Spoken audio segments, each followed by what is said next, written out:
who am I? And which brings me to, I remember there's a story. I think it was, yes, it was the Buddha. And again, there's many versions of the story, so they don't really, it doesn't really make a difference how accurate the story is. It's the principle behind the story that matters the most. There's a story about a gentleman who came to the Buddha, and he told the Buddha that he would worship the Buddha, or he would follow the Buddha if the Buddha was able to answer all of his questions. And so the Buddha, he asked the Buddha, what happens, life after death, and where do we come from, who created the universe, things of that sort. Very, very deep, intricate questions. So the gentleman asked the Buddha all these questions. Uh, what is love? Who created the world? Does God exist? And the list goes on and on and on. So the Buddha felt great compassion for this guy, and he asked the guy. He said, "Hey, okay, think about this. Let me give you an illustration." He said, there was once a guy who was shot by a poison arrow, and this gentleman who got shot by a poison arrow, he fell to the ground, and someone came to assist him. A doctor came to assist him. And again, the story doesn't necessarily have to be a doctor, whatever the case may be. It's the principle, because some people say the story different. But anyhow, back to the story. So a doctor came to assist the guy, and he told the guy that, hey, I could help you. You're going to die because this poison arrow is stuck inside of you, and if we don't give you any help, we're going to, are you going to die? So again, remember now, this is the story. This is the response to the Buddha, that the Buddha gave the gentleman who said that he would follow him if he basically answered some of these questions or all of his questions. So again, the Buddha told him that the story about the guy shot with the arrow. I'm just making myself clear, because I don't want to, I tend to ramble sometimes and go astray, because again, most of my videos, at least all of my videos, are freestyle on the top of the dome. There's no script or anything of that nature. So sometimes I may my mind may wander. But anyhow, back to the story. So the Buddha continued on, and he told the guy that, hey, there was once a guy who was shot by a poison arrow, and then a doctor came to assist that guy to heal the wound. And so this guy, rather than be, accepting of the help from the doctor or grateful that someone came to assist him, instead he started to ask the doctor all of these pretty much unnecessary questions. Who shot the arrow? What material was the arrow made of? What it was made out of wood? Which direction did the arrow come from? What type of metal was on the tip of the arrow? And the list goes on. Just a bunch of unnecessary questions, because the main factor at the moment was to get help and remove the suffering from the bow, from the arrow, from the injury. And that was the root cause. That was the main reason the doctor came to remove the arrow, so he could eliminate the suffering. And so that reminded me of the gentleman who was asking all of the questions, all of these philosophical questions, deep, deep questions, very deep questions. I must say they were not, simple questions. However, again, I too am saying, just like the word is love, without having understanding who you are, this answer, what I'm saying, who am I, is also a very major, major aspect of that question as well. Because just like you can't love yourself because you don't know who you are, the same thing applies in this particular scenario. If you can't love yourself, you don't know who you are. This situation, this complex situation also applies to knowing thyself as being one, not only with individuals, but however being one with all reality, the ultimate reality. In Hinduism, Buddhism, they tend to use the word Brahman or Atman. Atman is referring to the soul. In more religious Western context, we would use the word soul when we're talking about the inner being of the individual. In the West, we would say soul, or we would say God. However, in the East, they would say the soul is referred to as Atman, the being, the true I-ness, the isness of the self, and then God would be referred to as Atman, the ultimate being, the consciousness, the isness, the awareness that everything manifests from, just like everything was created by God. However, there's a difference in the West and the East philosophies. The West would say that the world was created by a God per se, and the East, sorry, would say that the world was manifested by a God or a being or consciousness or awareness, to be more exact. So back to the question. So back to the story. So again, so the moral of that story was, just like you cannot love anyone without loving yourself, you cannot really per se, you cannot necessarily know God per se, or without knowing yourself, which is but not just knowing yourself, knowing the true nature of yourself, the true identity of yourself, and again, just like not being able to love an individual because of the separation that we perceive to be, which is also an illusion in samsara, the matrix, or whatever the case may be. That illusion still also applies to, if we see that separation between ourselves and we see that separation between others, there will always be some suffering. And that also applies in this particular case. If we see some separation between ourselves and God and Brahman and Atman as not being one, there will also be suffering as well. So that is the main reason I am that I am creating this video, is because I have come to the conclusion, along with millions and many, that the root cause of suffering is to because of not knowing one's true identity, one's true nature, one's true self, which is Brahman, being one with the Atman. And there is actually, the Atman is just a perceived, appearing, Brahman appearing as Atman, but there's only one God, one being, one awareness, one consciousness appearing to be many. So that's what the main purpose of this video is, also to address that non-separation, not only from others, but a non-separation from God itself. And the reason I said itself, because this thing that we call God, Brahman, is something that is actually unknowable, undescribable, but however, it can be experienced. But if it can be described, it is not the way. So, which brings me to my other points. So, there are methods, there are many methods, I would sort of say many, but there are methods, there are many paths, many pathways to this enlightenment, if I may say, if I may use the word enlightenment. There are many paths to this enlightenment. However, all roads will lead to this one enlightenment. So, speaking from an Advaita Vedanta perspective, the solution to this situation or this problem would be what they would consider to be self-inquiry. So self-inquiry is at the root of understanding and coming to a conclusion of who we truly are. So without this self-inquiry, we cannot know who we truly are, again, so therefore we cannot love anyone per se, because we don't know who we are, and we cannot necessarily say, become one with the ultimate creation, the ultimate reality, the ultimate consciousness, the ultimate awareness, until we know who we are as well. So with that being said, I would say the method, one of the main methods used in the Eastern philosophies, Advaita Vedanta, Buddhism, Hinduism, and so forth, is self-inquiry. It is unlike, most, again, nothing against any religion or any, you know, uh, spiritual rituals, such as attending churches, mosques, and so forth and so forth. There's nothing against. I'm not saying anything against those things. However, again, the ultimate goal is to know thyself. Just like being unable to love somebody without knowing yourself, it is also unable. You will be unable to have a true connection and an impersonal relationship with the ultimate unless the true self is known.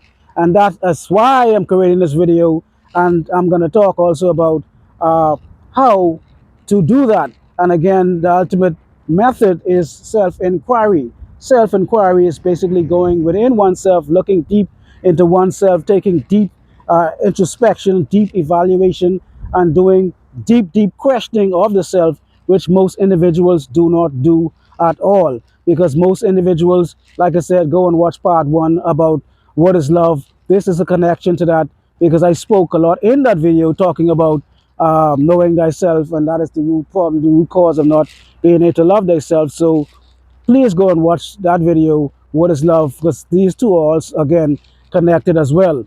So with that being said, back to self-inquiry. So I would simplify how to do self-inquiry. This, again, meditation is needed, but that meditation, like I said in the last video, most individuals use meditation as a tool to relax the mind, to still the mind, and to have peace and happiness and joy and bliss and all those things. And yes, those things are part of meditation, but however, those things are the results of meditation, or if I may say, the side effects of meditation. However, that is not the root goal in meditation. The goal in meditation is to actually discover the self and find out who I am. And again, however, this can only be achieved through self-inquiry. So how do we do the self-inquiry? I'm going to give you guys the fundamental key principles, three of the major fundamental key principles. There's a lot more information that goes into this, however, but the three fundamental principles is to ask yourself, uh, is the thing changing? Does the thing changing? Is it change? Does it change? Or does it not change? So again, when we're doing self-inquiry, ask yourself, because when you ask individuals who they are, they would say, oh, I am a body, I am this, and they would connect their identity to what they consider to be the body-mind concept, and they would identify with things that are related to the body objects. I am a mother, I am a father, I am a teacher, I am a doctor, I am a carpenter, I am a barber, things of that sort. Those things are all objects. And when we go into grammar, we look into subjects and verbs. The subject will be a sense. Say you have subjects and you have verbs. The subject would be the boy walked, and the subject would be the boy, and then the verb would be walked. For another example, the girl cried. The girl would be the subject, and then the cried would be the verb, the doing. So and the dog barked. That again, the dog would be the subject, and the bark would be the verb, the doing. However, when it comes to self-inquiry, we're not dealing with subject and verbs per se. We're dealing with subject and objects. So having an understanding of subject and objects is one of the most key fundamental principles to having an understanding, a full understanding or a better understanding of self-inquiry and what it is. Because without understanding the concept of objects and subjects, one would usually get confused and label their identity as something would be considered the object. So when you ask somebody what they are, who they are, they would usually reply that I am a car, I'm a doctor, I am a mother, I am a sister, I am a brother. Those are all subjects, those are all labels. We are not labels. There's something that is that label. There's something, the deeper isness, the I-ness, the beingness that you truly are. That is what we are getting to. So when we ask again, what am I? Who am I? And someone responds, I am a I am a mother. Again, that is a title, things of that sort. But however, that I is what we're trying to get to. What is that I? What is that I-ness that is the doctor? What is that I, that isness, that beingness is the carpenter? There's something that is saying I am. And again, back to the biblical principle, when God said I am, or when God said I am, that I am. And that I amness is the I amness that we all share, that beingness that I'm talking about, that we all share. And again, please go back and watch video part 1. That is going to go into much greater detail about, not much greater detail, but that's going to talk somewhat about the I amness as well, the self, the loving the self. But again, so like I was saying, that I amness is what we're trying to understand when we said I am this, I am that. What is that I we're talking about? So we're going to continue and do a process of elimination, and we're going to eliminate the things that are not that I, things that are not the true self, because that I-ness is what we're trying to obtain. And so again, we got the first principle is to understand the subject and objects. The things that we consider to be ourselves is the objects. I am this, I am that. So, but if you listen to the sentence, that I is saying that it is something. What is that I we're talking about? So having the understanding of the object and subject will be the first principle into understanding self-inquiry. So ask yourself the things that you say that you are, am I the subject or am I the object? And most, and 99.9, sorry, 99.999% of the time, most individuals would be referring to themselves as the object connected to the body mind, because we were programmed to believe that we are part of the the the body mind. But again, what I'm talking about today, the goal is to achieve what they would call Jivan Mukti, or moksha. In Christianity or religious talks, they would say to be saved, or get becoming saved. But I'm talking about Western philosophy, sorry, Eastern philosophy. Jivan Mukti is more so becoming liberated once we are alive, and that is the ultimate goal, and that is what the ultimate goal of self-inquiry is: to become awakened whilst we are alive, not having to die or not having to go anywhere, or whatever the case may be, not having to go into heaven or wherever the other place most individuals may think they may go after this thing called death, this life after death. So again, we're trying to achieve liberation once we are alive. We're trying to break this free from this illusion, this thing called samsara, once we are alive. So again, the how that is done is through self-inquiry. So back to what I was saying. So step one, again, have a clear understanding of what is an object and what is the subject. You are the subject. And when I say you, I am not referring to you as the doctor, the garbage man, the carpenter, the plumber, whatever the case may be. I am not referring to the things that you do, the titles that you have, and the labels and the things. I'm not referring to nouns, put it that way. I'm not referring to places, people, things, and abstract ideas. I'm not referring to any of those things. I am talking about the I-ness, the awareness that is aware of those things. That is what we are trying to do a self evaluation for.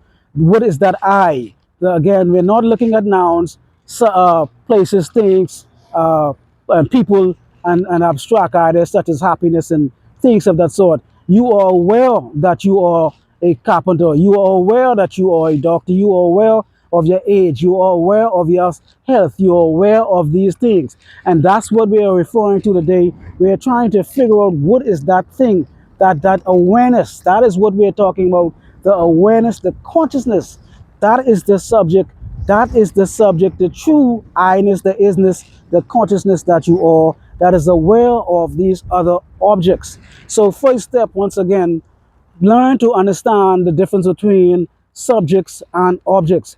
And from the Advaita Vedanta perspective, the subject is always awareness or consciousness, the true self, what is being aware of. You are the unchanging, the thing that changes is not you. So that would be the first step again, understanding objects and subjects, because the objects change. Your age change, but the I-ness, the beingness that you are never changes. Your height might change from a child to become an adult, but the I-ness, the isness does not change. Your health may change, but the I, the isness will not change at all. We are talking about that awareness that is aware of the health, the awareness that is aware of the feelings, awareness is aware of these temporal states. And to prove this, if you take it, for example, if you look at your life, and you, however, when you were born, whenever you were born, you might be 20, 30, 40, whatever the case may be, look really in question and ask yourself, do I feel any different when I was 5? That I-ness was always the same. Your age might change, your health might change, but that I-ness that you are the same I that you were when you was 5, when you said, I want an apple. And the same I that when you were 25, you said, I want a car. When now you're 35, 45, that's the same I that says, I want to get married. The I never changes, but everything else changes. So therefore, the object is always changing. Does the thing change? What changes and what does not change? That is what we are talking about when we are talking about subject and object. Does the object change or does the subject change? And again, the object is the things that, such as the health, the mind, the state of being, emotions. All of those things come and go. They are not permanent, but the only thing that is permanent is the I-ness, the beingness, the oneness, the consciousness, the awareness of one's true self. The true nature is what we're trying to obtain here in this self-inquiry. So step one, again, understand the difference between objects and subjects, the changing and the unchanging. So step two would be understanding, now that we have an understanding of what this awareness is unchanging. Now we understand that the object and subject, we have to understand what is the object and subject from the awareness perspective. You are aware again of being this age. You are aware of being happy. You are aware of this thing. You are your eyes when you see something. You see the wall. You see the ball. You see the house. You see the car. There is a seer and a thing seen. You are the seer. The awareness is what sees everything. I'm not talking about the eyes. I'm talking about the awareness, because even if you remove your eyes, you will still be able to be aware of things. Your eyes are not the permanent, your eyes are not the fundamental principle, your eyes are not the unchanging thing. Again, the awareness is the unchanging thing. You are always aware of these things. You are aware of the objects. And the second, again, second would be, what is the thing you are aware of? And if you are aware of the thing, whatever the thing is that you're aware of, that thing cannot be you, because the awareness is aware of it. And so therefore, the only true you, the true you is awareness itself.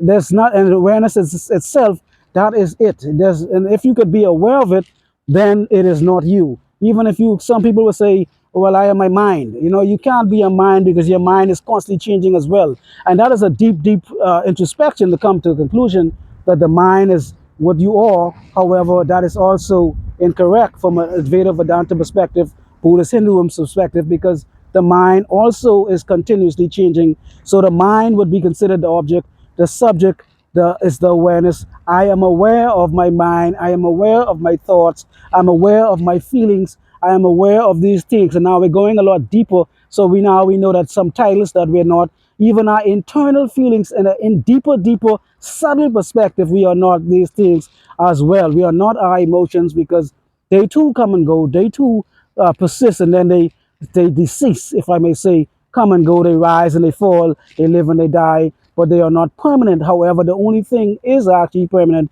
is the awareness itself. So step one, analyze and realize the difference between the object and the subject, and the seer and the thing seen.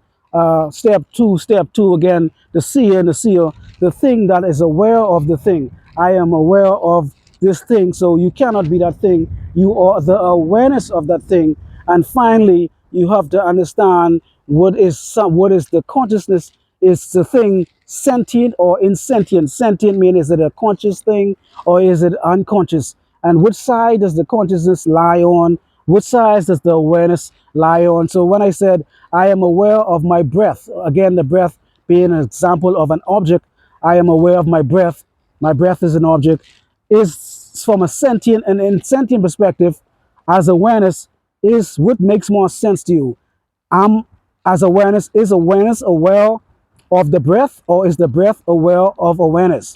So ask yourself these questions, flip it around, ask yourself, you might think that you're your thoughts and so forth. Ask yourself from a sentient and an insentient perspective, I am aware of, again, objects, the object is the thought, object is the thought, the awareness, you're aware of your thoughts, you're the subject. But now ask yourself, from a sentient perspective also, is awareness aware of me, or am I aware of awareness? And now think of yourself again, like I said, think of yourself as being awareness. Is awareness aware of the thoughts, or is the thoughts aware of awareness? Thoughts are not aware of anything. Thoughts are just thoughts. Those thoughts are fragments, and those thoughts are delusions and different. They come and go, and those are not stable. They like the wind, the clouds, they come and go. So you are not your thoughts. When you say my mind, is your mind or as awareness? Are you aware of your mind, or is your mind aware of you? So another example, when you might say your body, my body is my, am I aware of my body, or is my body aware of me? Which makes more sense? So these are the three major principles. These three are the main major principles that we would look at, that we would explore when we go into understanding self-inquiry again. So like I said, step one, basically, is the thing changing, or if it doesn't change, changing, unchanging, object, subject, awareness, or unaware of the thing that you're aware of. Are you aware of the thing, or is the thing aware of you? These are the principles that we need to look at. And so when we do the self-inquiry, what's going to happen eventually over time, we're going to hit a brick wall, and we're going to understand that we are the pure awareness and a pure consciousness as itself. There's nowhere, you cannot go any further than being the thing that is aware of the thing that is aware of. There's no more, it's not like an infinite regress when people ask, some people they talk about God and say God created the world. I'm just going on with a little example here what infinite digression is. So when people say God created the world, and someone may say, "Oh well, who created God?" And then someone may say, "God," and who created that God? Who created that God? Not God, not God, not God. No, it's not this type of infinite digression, because when you do self-inquiry, you're gonna get to this final thing, that is awareness that is aware of itself, and there cannot go, you cannot go any further. So there's not going to be a awareness aware of awareness and awareness aware of awareness. No, it's going to stop at some point, and you will conclude that you are the awareness itself that is aware of these objects, and you are the subject itself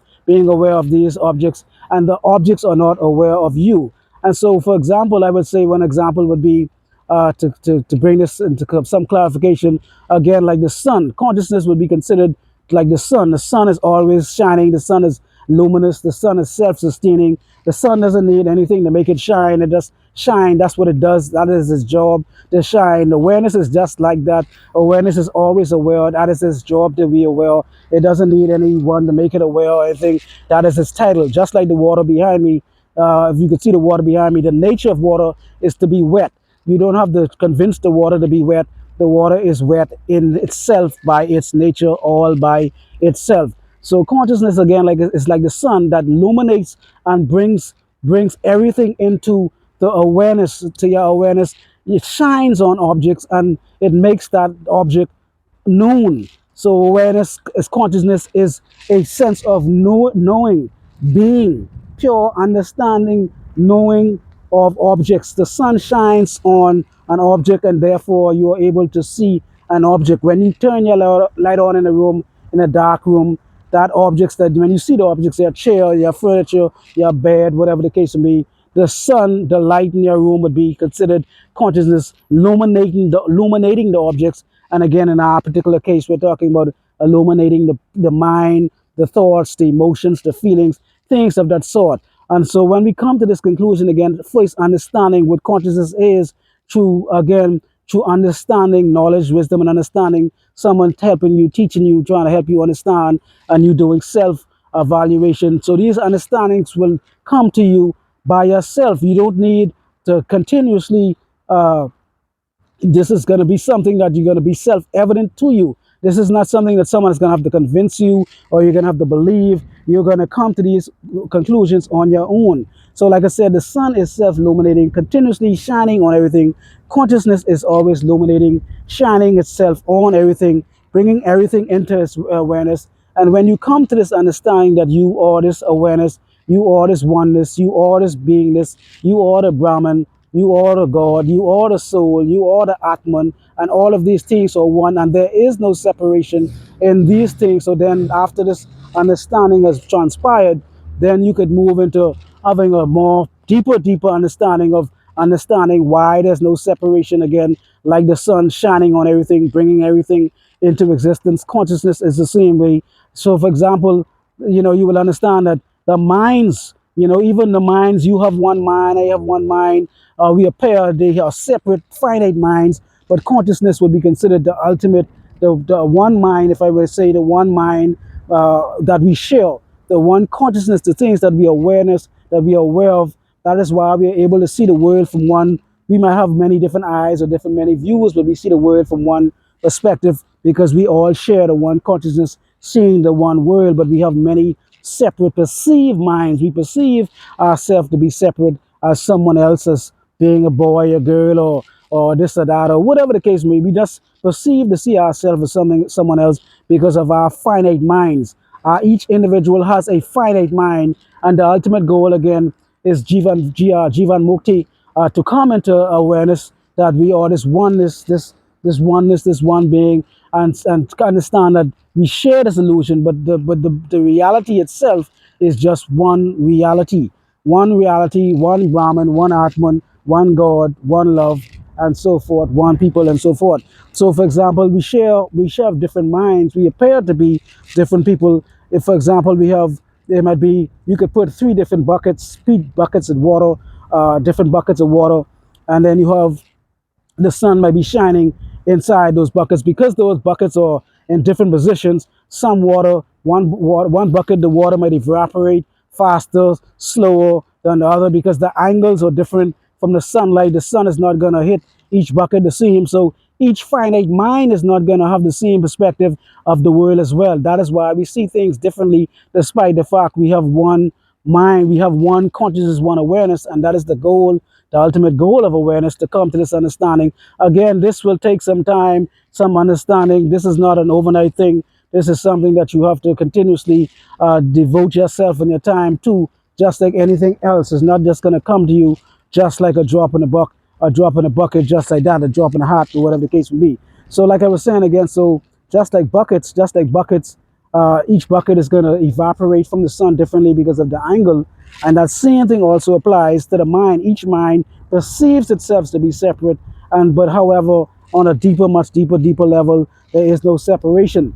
Another example would be when we look at a screen, a movie screen, a TV screen, or whatever the case may be. There may be many objects on that screen, many objects on the screen. However, there's only one screen, and there's all those objects. It's not those objects are part of the screen. There's actually only the screen projecting those objects out, but there's one screen. Just like consciousness, there's only one consciousness appearing to be many other consciousnesses, many other minds, but there's only one consciousness. Just like, for example, also another example I could think of, like in most places, like businesses, they have many cameras. They have many cameras, and however, security, like I said, a business might have a camera. Even a house has many cameras. Some people have multiple cameras, but when usually they are usually connected to one TV or one big screen. And sometimes they may have many screens, but in this particular example, I'm just going to use one screen.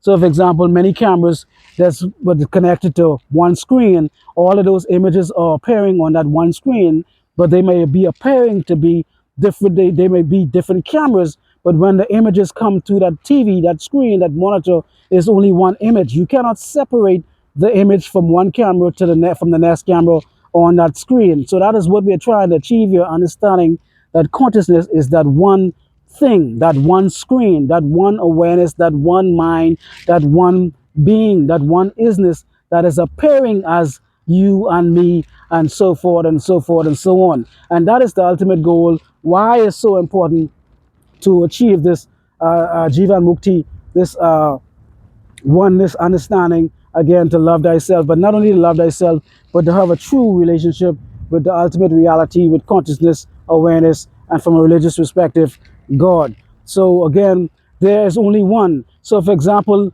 how this could be possible when we look at a dream state, when we go to bed, and we fall asleep at night, and then we go into deep sleep, everything pretty much disappears. Everything disappears.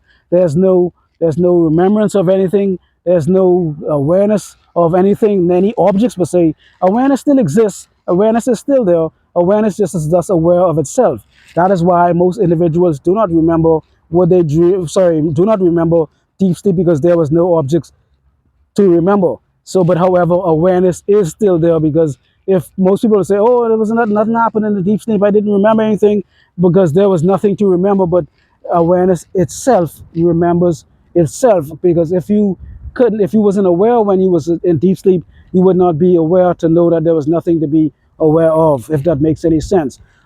So in deep sleep, again, or even the dream state, for example, when we go to bed at night and we have dreams, we perceive to be some other being in the dream state. We perceive to be somewhere else. We perceive to be doing other things. However, those things do not, that individual, the dream character, does not exist at all. At all, the dream character does not exist. It is a fabrication of the finite individual mind. And so the same way that those are impressions or appearances in the individual mind from one individual perspective, from a consciousness or awareness larger perspective, everything that we see is also appearances appearing in the screen, on the screen of the mind of consciousness awareness, just like how you have the objects and the people and the places and things appearing in your dreams. That is what is happening to consciousness itself. You are appearing in its mind. I am appearing in its mind. and so forth and so on. The dream state, the illusion state, the Maya state as well. And for example, to give you guys an example, how this is to show you that the reality, the things that we experience are not fundamental. These things are not the fundamental principles. Because, for example, you could be, let's say, for example, you're sick.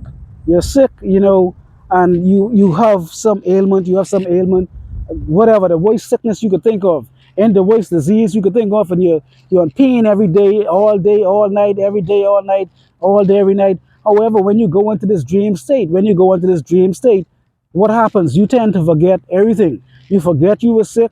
When you go into not the dream state, the deep sleep state, you forget that you were sick. You forget who you were. There's nothing doesn't exist. So if your pain and your suffering was the real fundamental principle, you would be feeling pain all day, every day, 24/7, 48/14. Why is it? Why does your pain and suffering disappear inside of the deep sleep state? Why does all your memories disappear into the deep sleep state? Why does all the people you love your children to death, you love your mom, your dad, your sister, your brother, your family, you love these people, and these people are on your mind all day, every day. And as soon as you go into sleep and sleep, and you enter the deep sleep, why the deep dream state? Why do these people disappear? Why do these people are not remembered anymore? It's because that when you go into the deep state, that is your natural state of being.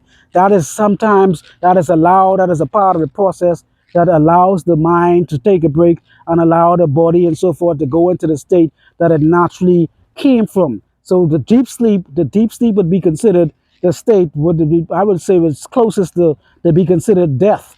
If you want to get technical about it, because like I said, if you ask yourself again, have you changed from you was 5, 6, 7, 8, 9, 10 to 20, 30, 40 years old? You would see that the I-ness, the isness, the omness never changes. Only the age change, only the height change, only the feeling change. All these different things change. Your education change, but the I-ness does not change. So therefore, the I-ness, the isness, the awareness is the fundamental principle, the fundamental being of who you are. So for example, another example, just like from the age, your I-ness does not change. If you ask yourself, if you look back, if you ask yourself and say, do you remember a time? Do you feel within yourself that a time, let's say you're 20 years old, 30 years, 40 years, whatever it is, do you feel a time when your awareness came into the existence when you were born? Or do you feel like you always existed? Honestly, ask yourself, do you feel like you always was here? Or do you feel like you just came in existence on the day that they said you were born? And if you really do in the great introspection, you'll feel like, hey, I feel like I always existed. I don't feel like I'm getting any older. I don't feel like my body might be feeling one way, but yeah, that I-ness again doesn't change. That again reflects the continuation, the uninterruption. This I-ness, there was no interruption before you was born. If your awareness was not there, you would feel some type of a disruption in this awareness. You would feel like, okay, I remember coming into the world when I was in 1942 or 1492 or whatever the case may be. You would remember feeling that you came into the world at a particular time, but you do not have that feeling. So trust your feeling. Awareness itself will tell you what it is. Awareness itself will explain to you what it is. I cannot tell you what you are. Your awareness, you have to do the self-inquiry. Your own self will give you the understanding. Like I said, you do not have a feeling when you was never aware. There's no feeling one time that you feel like you just came into the world at a particular time. And so therefore, the same way you feel like you existed before you came into the world, in principle, speaking in principle, it is a very strong probability in principle, theoretically, the same thing should apply after you are gone as well. Because before you were born, you did not exist, but you feel like you exist. So in principle, the same thing should happen as well. There might not be a body, there might not be a mind, the mind that you have today or whatever, but the awareness that you feel that you existed before, that is like being born from death. So that is also an example of what it would be like to people ask, what happens after death? And I would say, this is what happens after death. You are born again. This is what is referring to being born again, not from a religious perspective, being saved, but from a Hindu or Buddhist or Advaita Vedanta perspective. This is what I'm talking about when I'm talking about being born again. I'm talking about this unchanging, this infinite, if I may say, awareness, this unchanging, undying being isness that you truly are. And so, like I said, if you ask yourself, do you remember ever feeling the feeling of not being, not existing, you would say no. You always remembered feeling having the feeling of being existing before you was born, in principle, in theory, that should happen also after you're gone. Because most people, when most people ask, you ask the question, what is the opposite of death? Most people would say life. 99.9.9, sorry, 99.999. Ask someone tomorrow, what is the opposite of death? And I am almost guarantee you someone would say life. Life and death. That's what they would say the opposite of death is. But life is not the opposite of death. The opposite of death is birth. It is a cycle of death and rebirth. Death and birth, and because of the laws and the polarities and principles, one thing cannot exist without each other. So death cannot exist on its own, and life cannot exist on its own. They coexist. So after death, there will be, sorry, death cannot be on its own without birth. So after death, there will be birth. So when you die, you cannot be dead forever, because that doesn't mean that it needs to be birth also. But I'm not going into the greater, deeper, because that is off a different topic right now. I kind of wandered off a little bit anyhow, because I was not even supposed to talk about that particular subject. But I'm just saying, do you feel like you existed when you came into the world, or do you feel like you existed always? So trust your instincts, trust your instincts, trust your awareness. Your awareness will tell you exactly what you need to know about who you are. It cannot be told, it cannot really be understood per se. However, it could be experienced. So with that being said, I think that would be pretty much to cover all the subjects of as much as I could think of, because like I said, once again, everything that I do is on top of the dome. I'm not reading any script. I'm just kind of just going off what comes to the top of the mind. So again, the 3 steps is to, one, basically understand the concepts of objects and subjects. You are the subject, you are the awareness, you are the consciousness, you are the pure being, the pure isness, the pure awareness. The unchanging thing is what you are, and the objects that change, that come and go, the feelings, the emotions, the job, the height, the health, things of that sort that come and go, you are not that. And then you have the also step 2, to be what you are aware of. You are the seer of the thing that is seen, the object and subject, the awareness. You are aware of these things. And then third is the thing sentient or not sentient, or you are aware of being sick, but is sickness aware of you? You are aware of being happy. Is happiness aware of you?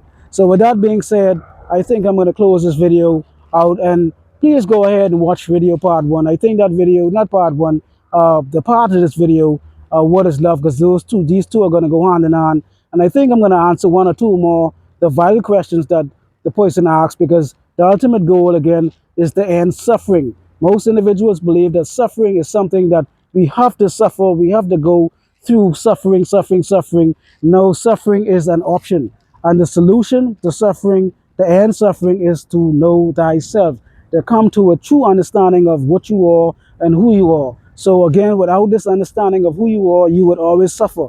I am not saying that pain does not occur. There will not be things that will cause you pain, or they may not cause you some type of slight suffering, or whatever the case will be. However, with this understanding, you would come to a conclusion to where you are not the one suffering. You are not the one feeling the pain. You are not the one being hurt. You are the awareness of the suffering. You are the awareness of the pain. You are the awareness of the things that cause you emotional suffering as well. So therefore, when you understand why this thing is important to understand, who and why, who are you, you will understand what it does for you. It gives you a sense of closure, a sense of peace, a sense of serenity, a sense of happiness, a sense of bliss, because that is your true nature in itself, by itself, all by itself.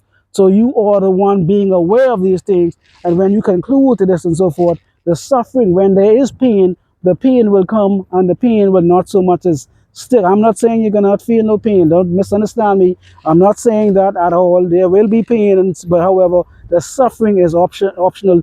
And what suffering is, to get you guys to understand, when I say suffering, An example of suffering is kind of like you have a rock in your shoe. If you have a rock in your shoe, and then most everybody had a rock in their shoe, everybody had some rock in their shoe before, in a slipper or something. I have a rock in your shoe. Imagine a rock fairly big enough to cause you some discomfort, and you continuously walk around with it all day, all day, all day, all day. That is what I'm talking about. I am talking about removing that rock, the removing that pebble, removing that pain that is causing the suffering, that's causing you the discomfort. And to my understanding is the cause of that suffering is because you do not know who you are. Because if you understood who you understand, if you understood who you are, you would understand that the thing that is suffering cannot be you. You are perceived, you are perceiving to be suffering, but the true nature of yourself, the consciousness, the awareness, the isness, the I amness, is no suffering at all. It's like the TV screen does not care which movie it plays. It doesn't care if it has a horror movie, a happy movie. It just plays. Consciousness is like that, a blank slate, just experiencing everything from the perceived perspective of the finite mind. But there is no feelings. The screen does not hurt when someone gets shot on the screen. The screen doesn't get sick when someone is sick on the screen, on the TV screen or the video or the movie theater. And that is what I'm trying to tell you. Think of yourself as the screen. And so therefore, when you come to this conclusion, the suffering will dissolve itself on its own by itself, because you will no longer feed the false self, the illusory self, the no self, the non-self that you think, that you perceive, that you are. So with that being said, I think I'm going to end, because I'm kind of going on and on and on, but I feel like I've covered pretty much for the most part everything. But again, like I said, for the last time, you are not the things that you are aware of. You are aware of those things, and those things are not aware of you. You are not the objects of those things. You are the subject that is aware of those things as well. Like I was saying, final words, just remember, you are the subject, and the experiences that you have, whatever they may be, are the objects. Feelings, emotions, thoughts, physical, mental, psychological, are all objects. I am happy. You are aware of being happy. You are the awareness of the feeling. You are the consciousness of the experience. You are not the object, and therefore the object is not you. And the object is not aware of you. You are the awareness of the object. So with that being said, please go back again and watch video, What is Love? And that is going to further elaborate on the importance of why, what, and how. This is such an important understanding to conclude to, because without this understanding, you will always be suffering unnecessarily. And when there is a solution to suffering, that is what we should do. Again, like I said, the guy who got shot with the arrow, rather than take the arrow out, wanting to solve the problem and come to some conclusion, he preferred to ask all of these questions, unnecessary questions, and still suffer. And then if you don't take the arrow out, the poison arrow out, what's going to happen is the individual is going to die. So that is what's going to happen if we do not come to some awareness and some conclusion about what we really are. Because death technically, or, and this is my last final words I'm going to say, technically, yes, we have all these things in the world, that these programs and these things that assist us. Yes, we do have all of these programs that prevent crime and whatever else things that we have that do help the world, charity work, and all these things are great. All of these things are needed. Yes, these things are needed. However, on a fundamental level, a fundamental principle, the ultimate principal goal is to actually first know thyself, find out who you are, because if we actually find out who we are, this would eliminate a lot of the crime, eliminate all of this, a lot of the suffering, eliminate all the prejudice, the racism, and all of these other things that come along with the self being the number, with a false self being the illusory self being the subject rather than actually the object. So the ultimate goal here again is to know thyself. And with that being said, I thank you guys once again for watching. Really, really, really, really appreciate it. And I'm out. Triple P.